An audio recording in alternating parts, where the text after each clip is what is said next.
નમસ્કાર વિદ્યાર્થી મિત્રો, છેલ્લે આપણે લેક્ચર 4માં જોયું ઉપગણની વ્યાખ્યા અને ઉપગણ કેમ બનાવવા. આપણે હવે આગળ વધીએ, વધારે વાતો ન કરતા. એના પછી જે એક વ્યાખ્યા હતી અધિગણ. અધિગણ એટલે આપણે ઇંગ્લિશમાં એને કહેશું કે સુપરસેટ. અધિગણ કેને કહેવાય? ઉપગણ આપણે જોયું તો અધિગણ કેને કહેવાય? આ તો ખાલી તમને શબ્દથી વાકેફ કરીએ છીએ, બરાબર છે? કે અધિગણ એટલે શું એમ, કે જો એ સબસેટ બી હોય, જો એ સબસેટ બી હોય તો બી ને એનો અધિગણ કહે છે. અધિગણ કહે છે સુપરસેટ. એને બીનો ઉપગણ કહેવાય તો બીને શું કહેવાય? તો બીને એનો અધિગણ કહે છે. આ માત્ર ખાલી તમને કહેવા માટે જ હતું કે ક્યાંય અધિગણ એવો શબ્દ યુઝ થાય તો ધ્યાનમાં રાખવું. હવે આપણે આગળ વધીએ છોકરાઓ, કે ભાઈ ઉચિત અને અનુચિત ઉપગણો અને અનુચિત ઉપગણો. અનુચિત ઉપગણો શું છે? ઉચિત અને અનુચિત ઉપગણો એટલે હું તમને સમજાવી દઉં. કોઈ બી અરિક્ત ગણ એ હોય, અરિક્ત ગણ એ એટલે કે ઇઝ નોટ ઇક્વલ ટુ 5 હોય, અને એ ઇઝ નોટ ઇક્વલ ટુ 5 હોય એટલે ઓછામાં ઓછા બે ઉપગણ તો હોય જ. એક ખાલી ગણ જ એવો છે કે જેને એક જ ઉપગણ છે, ગણ પોતે. બાકી ખાલી ગણ સિવાયના દરેક ગણને ઓછામાં ઓછા બે ઉપગણ હોય. આવા કોઈ બી ગણમાં એક ગણ પોતે એ અને ખાલી ગણ, આ બે ઉપગણો છે. માનો કે છેલ્લે આપણે જોયું ગણમાં નાનું ઉદાહરણ લઈએ એટલે આપણે ખબર પડે કે એ બી, આના ઉપગણો કેટલા થાય? 5 એ, ગણમાં એ અને ગણમાં બી, આ એના ઉપગણો છે. તો કોઈ બી ગણ હોય એના ઉપગણોમાં ખાલી ગણ અને ગણ પોતે એ બેને અનુચિત ઉપગણ કહેવાય, અને બાકી જે વધ્યા ને એને ઉચિત ઉપગણ કહેવાય. ખાલી ગણ અને ગણ પોતે એ અનુચિત ઉપગણ કહેવાય, અને બાકી જે વધ્યા એને શું કહેશું આપણે? ઉચિત ઉપગણ કહેશું. બરાબર? તો આપણે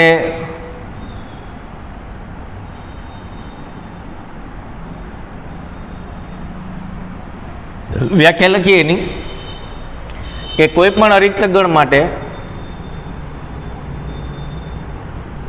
કોઈ પણ અરિક્ત ગણ એ માટે તેમના ઉપગણો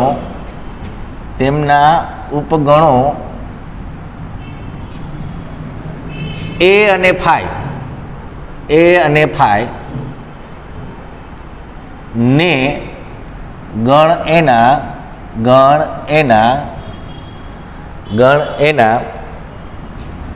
અનુચિત ઉપગણો કહેવાય છે. અને બાકી વધતા ઉપગણોને, બાકી વધતા ઉપગણોને ગણ એના ઉચિત ઉપગણ કહે છે. ઉચિત ઉપગણ કહે છે. તો આ જે પ્રોપર સેટ અને ઇમ્પ્રોપર સેટ, જે અનુચિત ઉપગણો, ઉચિત અને અનુચિત ઉપગણો, તે કેને અનુચિત ઉપગણો કહેવા અને કેને ઉચિત ઉપગણ, બરાબર તમને સમજાઈ ગયું હશે. આગળ વધીએ. હવે છોકરાઓ આપણે થોડીક ઉપગણોની સંખ્યા વિશે જાણીએ કે શું છે. હવે દાખલા તરીકે અહીં મારે શું કહેવું છે કે મારો પ્રશ્ન એવો છે કે આપણે શેના માટે તૈયારી કરી છે? માનો કે કોઈ એક ગણ, એમાં માનો કે 5 સભ્યો છે, તો એના ઉપગણો કેટલા હશે? મેં તમને આગળ લેક્ચરમાં તમને કીધું હતું કે ભાઈ જો ABCD હોય તો ઉપગણો લખો તો એમ, તો થોડીક લખવામાં તકલીફ પડી હશે. શું ગમે? કેમ કે એના ઉપગણો કેટલા થતા હતા એમ. ફરીથી એક વખત તમને અહીંયા જોઉં કે ભાઈ માનો કે ગણમાં A B C D છે, તો એને ઉપગણો લખવા છે. તો પેલું તો ખાલી ગણી દરેક ગણનું ઉપગણ હોય, ગણ પોતે એટલે કે આખો ABCD. હવે આપણે એક ઘટકોવાળા લઈએ તો એક ઘટકોવાળા કેટલા ઉપગણ બનશે? 4. અને ક્યાં ક્યાં? ગણમાં A, B, C અને D. હવે બે ઘટકોવાળા લ્યો તો બે ઘટકોવાળા ક્યાં ક્યાં બનશે? AB, AC, પછી AD, એવી રીતે BC, BD, હજી કંઈ બનશે અને CD. હવે ત્રણ ઘટકોવાળા ઉપગણો લ્યો તો ત્રણ ઘટકોવાળા ઉપગણો કેટલા થાય? ABC, પછી ABD, પછી ACD અને છેલ્લે BCD. ટોટલ કેટલા થયા? જો હજી 1, 2, 3, 4, 5, 6, 7, 8, 9, 10, 11, 12, 13, 14, 15 ને 16. આનાથી વધારે થઈ શકશે? તમે ઘરે બનીને ટ્રાય કરજો, કદાચ હું ખોટો પડું તો મને ખોટો પાડજો, બરાબર. પછી અહીંયા 16 થયા તો ગણમાં 4 ઘટકો હતા તો ઉપગણ કેટલા થયા? 16 થયા. 3 સુધી તો તમે મેળવા જશે. પણ આપણે કોષ્ટક બનાવીએ એના ઉપરથી અનુમાન મેળવીએ કે કોઈ ગણમાં આટલા ઘટકો આવેલા હોય તો એના ઉપગણની સંખ્યા કેટલી થાય. તો જોઈએ આપણે કે માનો કે અહીંયા એક કોષ્ટક જોઈએ કે ગણ છે, બરાબર છે, એના ઘટકોની સંખ્યા છે, ઘટકોની સંખ્યા, ગણના ઘટકોની સંખ્યા, બરાબર છે, એની ઉપગણોની સંખ્યા, ઉપગણોની સંખ્યા, ઉપગણોની સંખ્યા, બરાબર છે. પછી અહીંયા ઉચિત ઉપગણોની સંખ્યા, ઉચિત ઉપગણની સંખ્યા, ઉચિત ઉપગણની સંખ્યા. માનો કે કોઈ એક ગણ છે, ખાલી ગણ છે, હાલો આ ખાલી ગણને એ નામ આપ્યું, એમાં ઘટકોની સંખ્યા કેટલી છે? 0. એના ઉપગણોની સંખ્યા કેટલી મળશે? કે ગણ પોતે એટલે એક જ મળશે. ખાલી ગણને એક જ ઉપગણ હોય, ગણ પોતે. પછી માનો કે ગણની અંદર એક ઘટક લીધો અને એ નામનો ઘટક છે, તેના ઉપગણો કેટલા? આમાં ઘટકો કેટલા છે? 1. ઉપગણો કેટલા મળશે? તો ઉપગણો મળશે એક ગણ પોતે અને ખાલી ગણ તો દરેક ગણનો ઉપગણ હોય જ, બરાબર. હવે નવો કોઈ મળશે નહીં મળે એટલે આમાં ઉપગણોની સંખ્યા કેટલી થાય? 2, બરાબર છે. હવે આની અંદર માનો કે 2 ઘટકો લઈએ, આના ઉપગણો ક્યાં ક્યાં થાય એ તમે લખજો, પછી કહેજો, કેમ કે અહીં હું લખી શક્યું એમ નથી. પણ આપણે માનો કે રફમાં કામ કરીએ આપણે તો આમાં 2 ઘટકો છે ને આમાં ઉપગણોની સંખ્યા કેટલી થાય છોકરાઓ? 4. એવી રીતે માનો કે ગણમાં ABC લીધું હોય, આમાં 3 ઘટકો છે તો આના ઉપગણોની સંખ્યા કેટલી થાય? 8. આપણે 4 સુધી તો મેળવ્યું, હમણાં 4 વાળો આપણે મેળવ્યો તો માનો કે ABCD હોય, ABCD હોય, આમાં 4 ઘટકો છે તો આના ઉપગણોની સંખ્યા કેટલી થઈ હતી? હમણાં થોડીક વાર પહેલાં ઉદાહરણ જોયું, 16 થયા હતા, બરાબર છે. આપણે જોવું હોય કે ઉચિત ઉપગણની સંખ્યા શું થાય, આપણે વ્યાખ્યા અરિક્ત ઉપગણ માટે આપેલી હતી, બરાબર છે, એટલે આપણે અહીંયા ડેશ કરી દઈશું, બરાબર. અહીંથી આપણે ચાલુ કરીએ તો આમાં કેટલા થાય ઉચિત ઉપગણ? કેમ કે અનુચિત કાઢી નાખવાના હોય. અહીંયા જે 2 ઉપગણો છે એ 2 અનુચિત છે, એમાંથી 2 નીકળી જાય તો ઉચિત કેટલા વધે? 0. પછી આમાં કેટલા? તો દરેકમાંથી 2 કાઢવાના. અહીંયા કેટલા થાય? 6. અહીંયા કેટલા થાય? 14.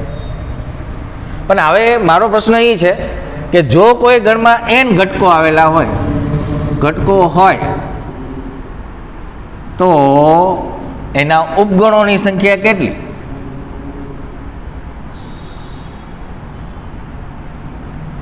જો છોકરાઓ ઉપગણોની સંખ્યાને ઘટકોની સંખ્યા, કોઈ બી ગણના ઘટકોની સંખ્યા સાથે કંઈક સંબંધ છે, જોડો. અહીંયા હરખી રીતે જોવો જી કે ભાઈ અહીંયા ઉપગણોની સંખ્યા છે ને, તમે આમ જુઓ હરખી રીતે તો 2 ના ઘાતાંકમાં છે, હરખી રીતે જુઓ છે કે નહીં? હે આ જુઓ જી 2 ની કેટલી ઘાત છે?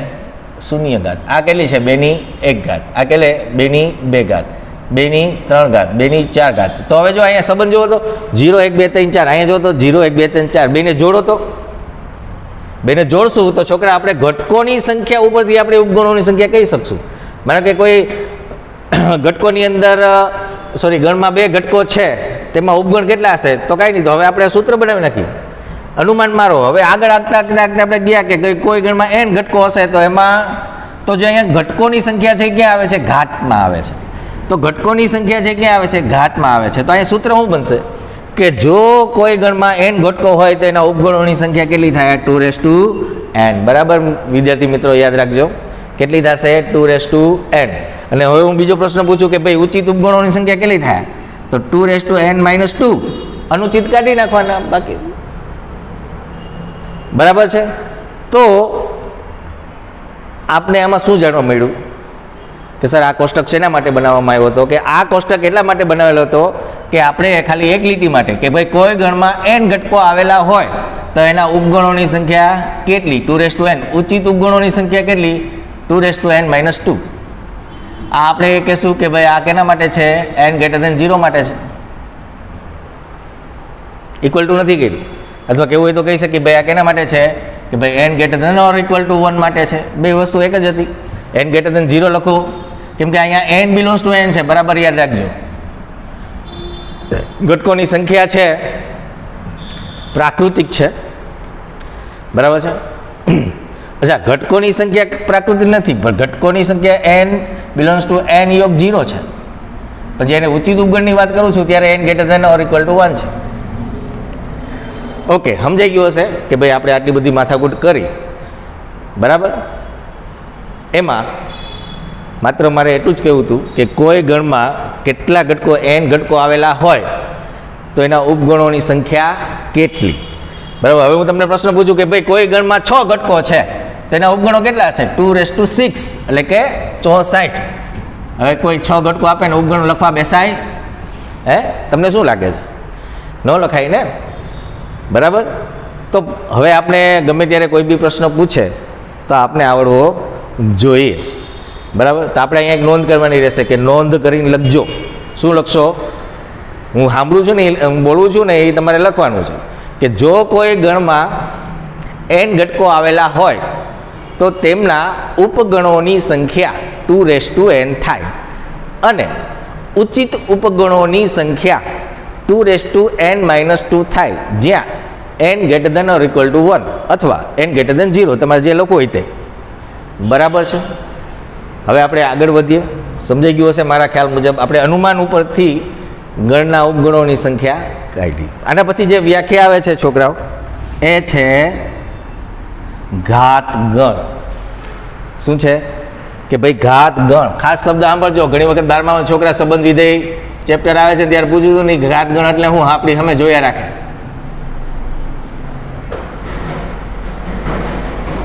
ઘાત ગણ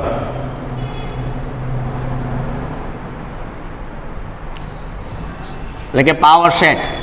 શું કહેશું આપણે? Power set. કોને આપણે ઘાત ગણ કહેશું? બરાબર જોજો અહીંયા. કોઈ ગણ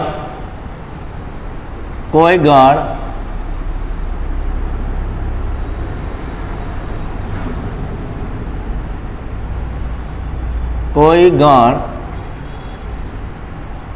એ પછી ગમે એવો ગણ હોય. કોઈ ગણ એ ના તમામ ઉપગણોથી બનતા ગણને ગણ એનો ઘાત ગણ કહે છે.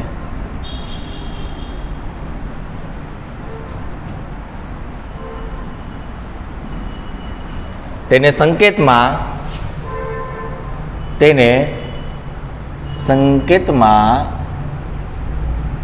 P ઓફ A વડે દર્શાવવામાં આવે. એટલે કે શું બોલાય એને? Power set of A.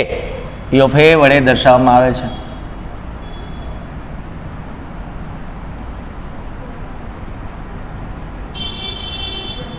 Ready?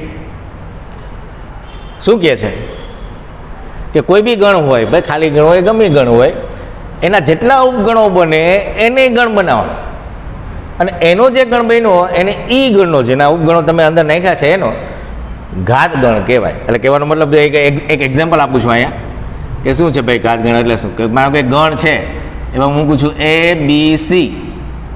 ચલો પહેલાં તો એ મને કહ્યું આને પહેલાં ઉપગણ કેટલા થાય લખો બધાય છે એટલા. તો ખાલી ગણ દરેક ગણનો ઉપગણ હોય કેટલા થવાના છે? 8 મળશે ને એમના 2/3. પછી એમાં કોણ કોણ આવશે? ગણ પોતે એટલે કે આખો ગણ ABC. પછી એક ઘટકોવાળા સભ્યો ગણમાં એ, ગણમાં બી, ગણમાં સી, પછી બે ઘટકોવાળા સભ્યો એ બી, એસી અને બીસી. બરાબર છે. હવે વ્યાખ્યા શું કહે છે? બરાબર જોજી કે કોઈ ગણ એના તમામ ઉપગણોથી બનતા ગણને, કે જેના જે તમામ ઉપગણો છે એનો ગણ બનાવો એમ કહે છે. એનો ગણ બનાવો, એને એક ગણમાં મૂકી દો. હવે જે ઉપગણો હતો હવે અહીંયા શું થઈ ગયા? કોઈ ગણના ઘટકો થઈ ગયા. શું કહે છે? કોઈ ગણ એના તમામ ઉપગણોથી બનતા ગણને ગણ એનો ઘાત ગણ કહે છે, કે એના ઉપગણો લખો એને એક ગણમાં મૂકી દો, અને હવે જે ગણ બન્યો એને ઘાત ગણ કહેવાય. એમને ઘાત ગણ કહેવાય. બરાબર સમજાણું છોકરાઓ? કોઈ બી ગણ હોય તો ટૂંકમાં ઘાત ગણમાં કોણ આવે? કે જેનો ઘાત ગણો એના ઉપગણો હોય. તો જેના ઉપગણો હોય એ ઘાત ગણના શું થાય? ઘટકો થાય. તો અહીંયા એના ઉપગણો છે. જો આ જે આમાંથી કોઈ બી એમ કહી દો કે ભાઈ નામ આપી દો, આ ઘટક કોઈ બી છે, માનો કે આ એમ નામનો ઘટક છે, તો અહીંયા એમ છે એ એનો ઉપગણ છે. આપણે એનો ઉપગણ જ લખ્યા ને, પણ એમ છે એ પી ઓફ એનો શું છે? પી ઓફ એનો ઘટક છે. એના ઉપગણો છે ને એ ઘાત ગણના શું હોય? ઘટક હોય. તો ઘટકને દર્શાવવા માટે જો અહીંયા જો બેમાં ફરક છે, ધ્યાન રાખજો. ઘટકને ગણમાં દર્શાવવા માટે બિલોન્ગ્સ ટુ ની નિશાની કરવી હોય, ગણને ગણમાં દર્શાવવા માટે તો એના જે ઉપગણ છે એ પી ઓફ એના શું થઈ જશે? ઘટક. બરાબર છે. હવે મારો બીજો પ્રશ્ન એ છે કે જો ગણ એમાં એન ઘટકો આવેલા હોય તો પી ઓફ એમાં કેટલા ઘટકો આવેલા હોય? જો ગણ એમાં એન ઘટકો આવેલા હોય તો પી ઓફ એમાં કેટલા ઘટકો આવેલા હોય? સાહેબ સ્વાભાવિક છે કે એના જેટલા ઉપગણોની સંખ્યા છે એના ઘટકો છે, અને એના જે ઘટકોની સંખ્યા છે એ 2n છે. તો સીધી આપણે ઉપગણોમાં જે સંખ્યા કાઢી, છોકરાઓ સૂત્ર મેળવ્યું 2n, તો અહીંયા બી કામમાં આવશે આપને. હું એમ કહું કે એક ગણમાં નંબર ઓફ એ, એટલે નંબર ઓફ એ એટલે કે એમાં આવેલા ઘટકોની સંખ્યા બરાબર છે 5 છે, તો નંબર ઓફ પી ઓફ એ કેટલા હશે? બરાબર છે. તો સાહેબ કે 2/5 એટલે કે 32. બરાબર કેટલા હશે? 32 ઘાત ગણ. છોકરાઓ મારા ખ્યાલ મુજબ 90% નહીં 99% સમજાઈ ગયું હશે.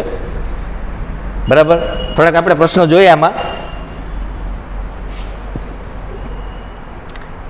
કે આપણે એવો પ્રશ્ન ઊભો કરીએ એમ કે માનો કે a is equal to 5 હોય, a is equal to 5 હોય. બરાબર છે.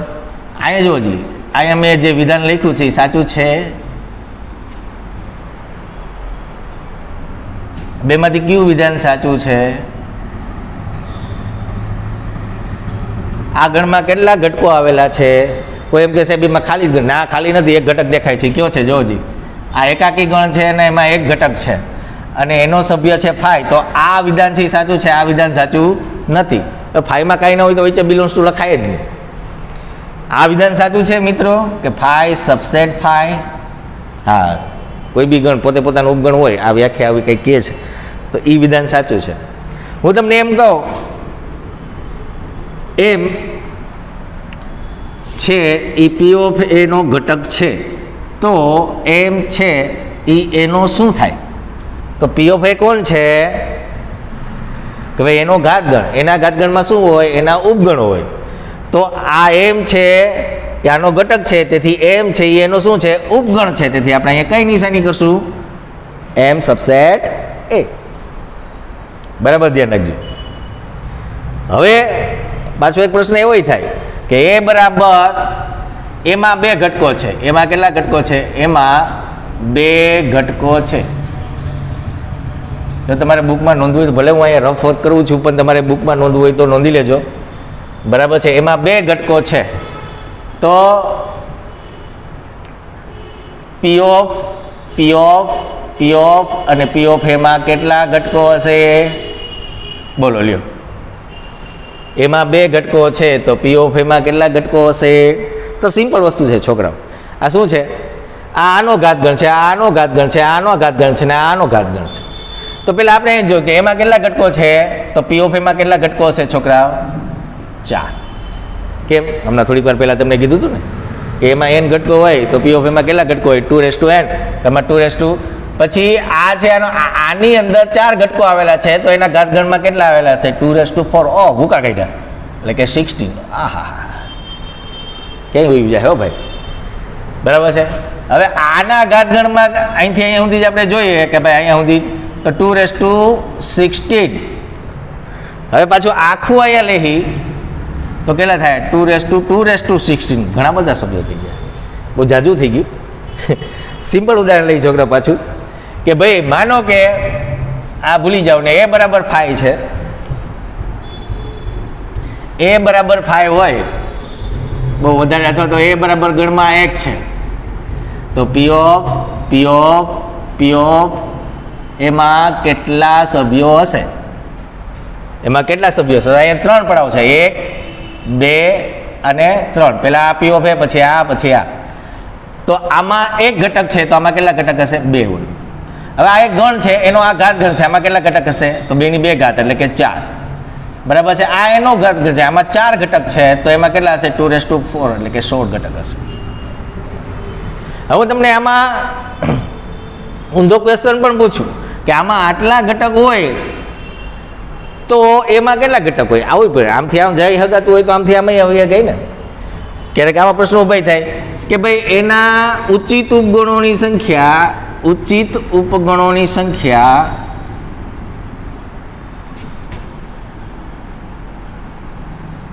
254 છે તો એમાં કેટલા ઘટકો હશે? તો એમાં ખાલી જગ્યા ઘટકો હોય કેટલા હશે? તો એના ઉચિત ઉપગણોની સંખ્યા 254 છે તો એના ઉપગણો શું થાય? એના ઉપગણો કેટલા થશે? ઊંધું હાલવાનું છોકરા. તો એના ઉપગણો થાય 2 વધારી દો 256 ને જો 2 ની ઘાતમાં ફેરવી શકાશે કે ભાઈ 256 એટલે કેટલા થાય? 2 ની 8 ઘાત. હવે તમને અહીંયા સમજાય છે કે અહીંયા જે ઘાતમાં બેઠેલા છે એ કોણ છે? એના ઘટકોની સંખ્યા. તેથી એના ઘટકો કેટલા હશે? એના ઘટકો કેટલા મળશે? 8. કેટલા મળશે? 8. તો એમાં 8 ઘટકો આવેલા. તમને આમાં જુદી જુદી રીતે ક્વેશ્ચન પૂછ્યા રાખે છોકરાઓ, તો તમે તમારી રીતે થોડુંક MCQ આ છે અહીંયા બધી જો વાતની ચર્ચા ન થઈ શકે ઓનલાઈન ઉપર, તો તોય છતાં જેટલું થાય એટલું આપણે કરેલું છે. બરાબર છે. હવે ઘાતગણથી સહેજ આગળ વધીએ.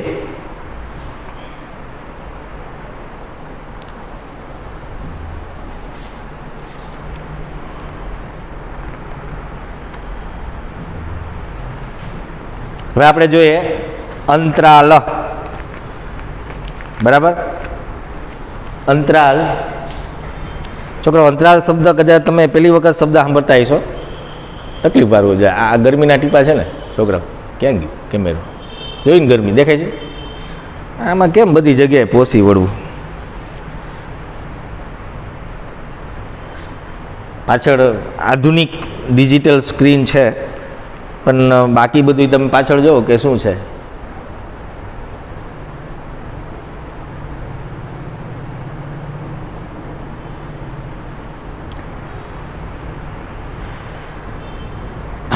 ચાલો આગળ વધીએ. ગરમી તો જોરદાર છે.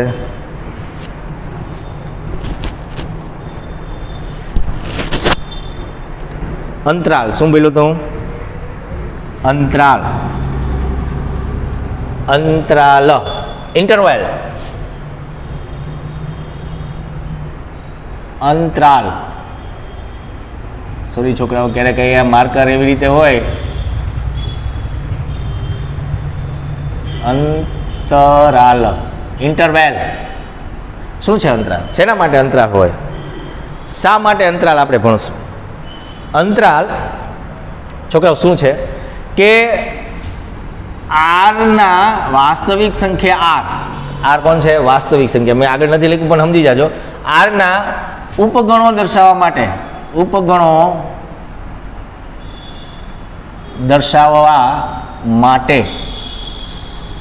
આરના ઉપગણો દર્શાવવા માટે અંતરાલનો ઉપયોગ કરીશું.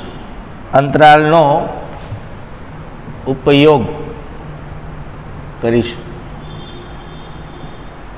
શું છે અંતરાલ? આમ તો આરના ઉપગણો દર્શાવવા માટે છગડીયો કૌંસ કામમાં ન આવે, ત્યારે આપણે અહીંયા અંતરાલની જરૂર પડે. હવે હું મારે એમ લખવા કે ભાઈ આરમાં બરાબર છે, હું આરના 1 અને 2 ઘટકો વચ્ચેની બધી સંખ્યા લખવી, કે આમાં કેમ લખી શકું? આરમાં હું તમને એમ કહું કે ભાઈ અહીંયા 0 છે, પછી 1 છે. 0 પછીની સંખ્યા કઈ? વાસ્તવિક સંખ્યાની વાત કરો. 0 પછીની સંખ્યા કઈ? મને નથી આવડતી, અને લગભગ કોઈ નહીં જાણતું હોય. કેમ કે 0 પછીની જે સંખ્યા છે એ 0.000, તમે 0 ત્યાં સુધી લખો અને છેલ્લે એકડો મૂકી દીધો. 0 તો નથી ને? 0 નથી ને? આ 0 પછીની સંખ્યા હોઈ શકે, મને નથી ખબર. અને 1 પહેલાંની સંખ્યા કઈ? 0.999 લખી રાખો, જ્યાં 0 ત્યાં સુધી, અને છેલ્લે નવડો મૂકી દેજો. આ 1 પહેલાંની સંખ્યા છે, કોઈ ના કહી શકે. 1 અને 2 વચ્ચે અનંત સંખ્યાઓ છે છોકરાઓ, કે એને છગડીયા કૌંસમાં લખાય. છગડીયા કૌંસમાં 1 પછી અલ્પવિરામ 2 કર્યો, એનો મતલબ શું થાય? કે 1 પછી 2 આવે છે. આવા એનના ઝેડના ઘટકો હોય ને એને લખાય. વાસ્તવિક સંખ્યા એટલે આપણે અહીંયા અંતરાલની જરૂર પડશે. ભાઈ આપણે એવું સિમ્બોલ, આપણે કંઈક સંકેત એવો આપવો પડશે કે આપણે સમજી શકીએ કે ભાઈ અહીંયા 1 અને 2 વચ્ચેની તમામ સંખ્યાઓની વાત કરે છે. તો એના માટે આપણે અહીંયા શું છે? અંતરાલ છે. એના માટે આપણે અહીંયા શું છે? અંતરાલ છે. શું છે? અંતરાલ. બરાબર. તો એમાં વાત કરીએ તો પેલો છે સંવૃત અંતરાલ. સંવૃત અંતરાલ ઇંગ્લિશમાં આપણે કહીશું એને ક્લોઝડ ઇન્ટરવલ. સંવૃત અંતરાલ. સંવૃત અંતરાલ શું છે? સંવૃત અંતરાલ આ બધા એક પ્રકારના ગણ જ છે. અંતરાલ છે એ છોકરો એક પ્રકારના ગણ છે, પણ ક્યારેક આવી રીતે બતાવવા માટે ક્યારેક નવા નવા સંકેતો તમને આપ્યા રાખે, શબ્દો કીધા રાખે. શું છે? તો માનો કે કોઈ એક ગણ એવો છે, બરાબર છે, એક એવી સંખ્યા છે કે આ ગણની અંદર કે ભાઈ a less than or equal to x less than or equal to b x belongs to r. અને અહીંયા a છે ને એ b કરતાં નાનો છે એવું કહી છે, પણ સમજી જવાનું એ b કરતાં નાનો આની અંદર દેખાય છે, કહેવાની જરૂર નથી. બરાબર છે. આ જે ગણ છે ને સંવૃત અંતરાલ, સંવૃત અંતરાલ કહે છે.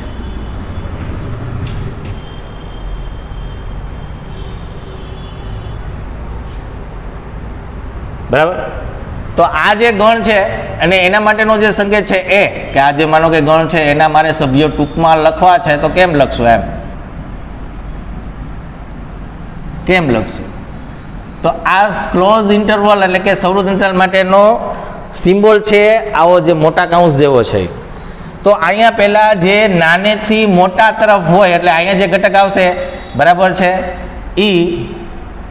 અહીંયા નાનો અને અહીંયા મોટો, અને બાકીનો આનો મતલબ શું થાય કે a થી b વચ્ચેની તમામ સંખ્યાઓ, એમાં a b પણ આવશે.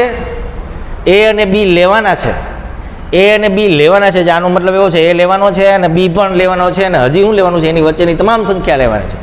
આને આપણે સંવૃત અંતરાલ કહેશું. બરાબર છે. ને સંવૃત અંતરાલ જ્યાં એનો સંકેત છે. આ શું છે? એનો સંકેત છે. Closed interval. બરાબર છે. જ્યારે ઘટકો છેડાના ઘટકો લેવાના હોય ત્યારે આ બરાબર છે સિમ્બોલ એટલે કે મોટા કૌંસ જેવી નિશાની વાપરવાની હોય. બરાબર. આનો મતલબ શું થાય? a લેવાનો છે, b લેવાનો છે, અને a અને b વચ્ચે, અને જો એને સંખ્યા રેખા ઉપર આપણે દર્શાવવું હોય, બરાબર છે, કે માનો તો અહીંયા a છે અને અહીંયા b છે.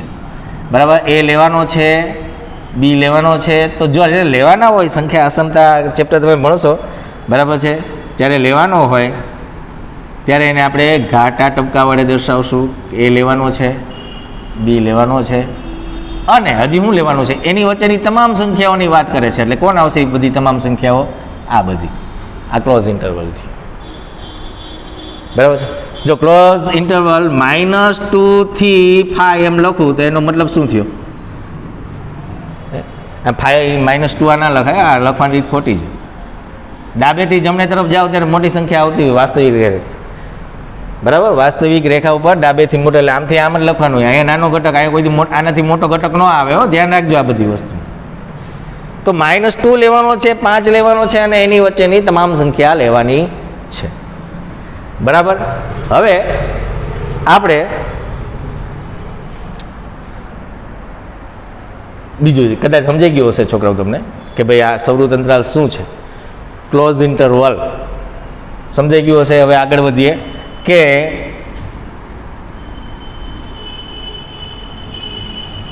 બીજો અંતરાલ છે વિવૃત અંતરાલ. વિવૃત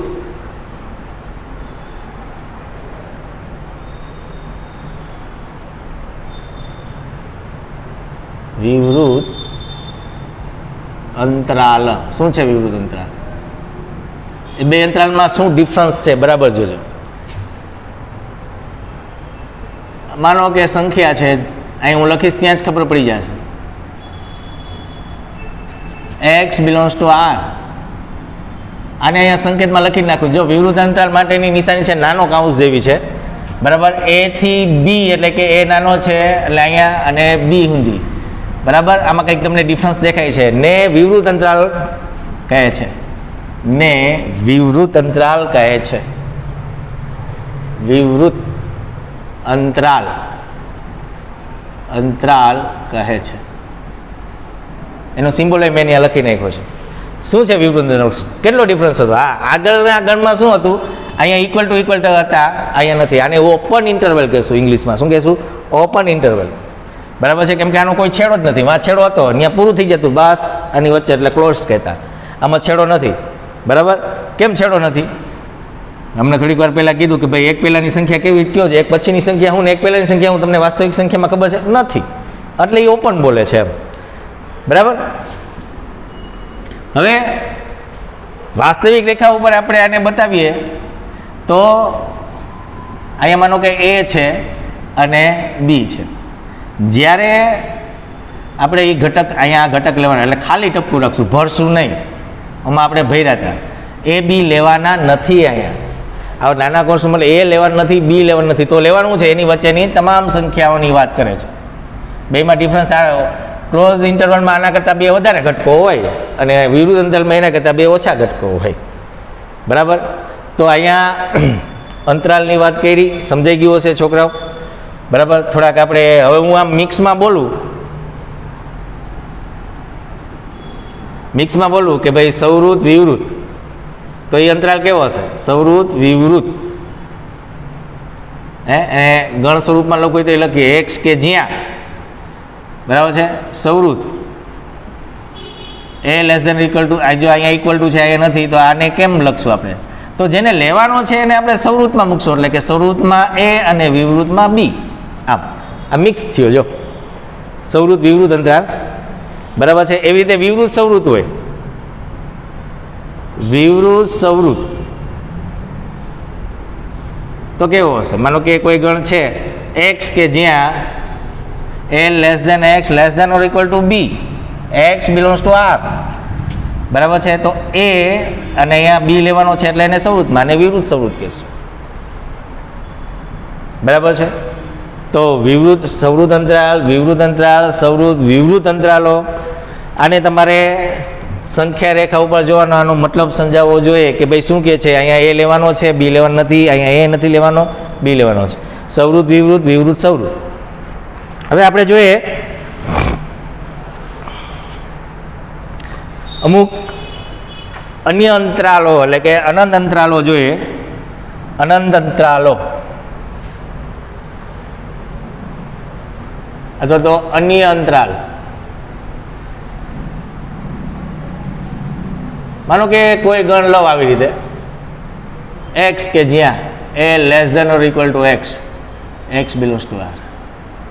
જોજી આ કઈ વસ્તુની વાત કરે? હું અહીંયા વાસ્તવિક રેખા ઉપર દઉં કે ભાઈ અહીંયા શું વાત કરે છે કે ભાઈ એક એ ઘટક છે એ લેવાનો છે અને કેવી સંખ્યા કીધી? x જે સંખ્યા છે એ a અથવા a કરતાં કેવી છે? મોટી. એટલે કે અહીંથી અહીંયા સુધીની વાત કરે છે.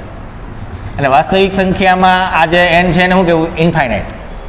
તો એ લેવાનો છે. તો આ જે અનંત અંતરાલો છે છોકરાઓ, એ લેવાનો છે એટલે આપણે એને સૌવૃતમાં મૂકશું. અને છેડો શું છે? ઇન્ફાઇનાઇટ. ઇન્ફાઇનાઇટ કોઈથી ક્લોઝમાં નહીં, એટલે કે સૌવૃતમાં નહીં મૂકવાનું બરાબર. તો આને કઈ રીતે લખશું? સૌવૃતમાં a અને ઇન્ફાઇનાઇટને વિવૃતમાં મૂકશું બરાબર. આવી જ રીતે હું એમ કહું કે x less than x, x belongs to r. તાને શું કહેશું? વિવૃતમાં a અને ઇન્ફિનિટ. મારા ખ્યાલ મુજબ સમજી ગયા છો તમે બરાબર. આવી રીતે ફરીથી આપણે કહીએ કે છગડીયા કૌંસમાં x a greater than or equal to x, અથવા તો x less than or equal to a, x belongs to R, આને શું કહેવાય? એ કરતાં એક્સ છે એ કરતાં મોટા છે કે નાના છે? બરાબર છે. તો અહીં માનો કે કોઈ એ ઘટક છે, એ ઘટક એ લેવાનો છે, યસ. તો અહીંયા ભરેલું ટપકું, અને ક્યાં છે? એક્સ કેવો છે? એ કરતાં નાનો છે. ક્યાં સુધી નાનો છે? હે, તો અહીંયા જે આવે એને શું કહેવાય? Minus infinity. બરાબર. તો આપણે એમ કે ક્યાંથી ક્યાં? તો માઇનસ ઇન્ફિનિટીથી એ લેવાનો છે, એટલે સવૃત્તમાં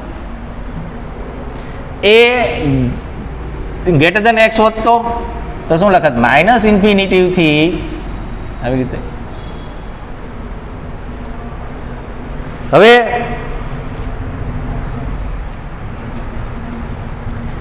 હું તમને એમ કહું કે આર પ્લસ ને મારે અંતરાલમાં દર્શાવો તો કેમ લખશો? આર પ્લસ એટલે શું? એમાં શૂન્ય આવે? ના આવે. આર પ્લસ એટલે ધન વાસ્તવિક સંખ્યા, શૂન્યથી મોટી. બરાબર છે. તો એને આપણે અંતરાલમાં કઈ રીતે લખશું? 0 થી ઇન્ફાઇનાઇટ. અનઋણ સંખ્યાઓ એટલે કે આર પ્લસ યોગ 0, તો એને અંતરાલમાં કેમ લખશો? સવૃત્ત અંતરાલમાં જો આ બે વચ્ચે ખાલી એક જ ઘટકનો ફરક છે. આર માઇનસ ને કેમ લખશું? આર માઇનસ ઇન્ફિનિટીથી 0, એમાં 0 ન આવે. આર ને કેમ લખશો? આખા આર ને? તો માઇનસ ઇન્ફિનિટીથી ઇન્ફિનિટી. મારા ખ્યાલ મુજબ તમને અંતરાલ બરાબર સમજાઈ ગયા હશે. બરાબર છે. મેં અહીંયા જે સરળ રીતે રજૂઆત કરી છે બધી વસ્તુની, પૂરેપૂરું સમજાઈ જતું હશે એવી હું અપેક્ષા રાખું છું. અને તમે થોડી ઘણી ઘરે મહેનત કરતા હશો. લખવાનું રાખજો. વાંચીને ગણિત ન ભણતા. આ ગણિત છે, ઇંગ્લિશ નથી. બરાબર છે. ગણિત ગણવાથી આવડે અને ઇંગ્લિશ બોલવાથી આવડે, આ બે વસ્તુ યાદ રાખજો. તો આપણે આજે આ લેક્ચરની પૂર્ણાહુતિ અહીંયા કરશું. તો આપણો જે 5મો લેક્ચર હતો, અને કાલે આપણે લેક્ચર 6 તરફ જશું. બરાબર. અને કાંઈ બી એવું વિદ્યાર્થી મિત્રો ન સમજાય તો મને ફોન કરી દેવો. બરાબર. Thank you.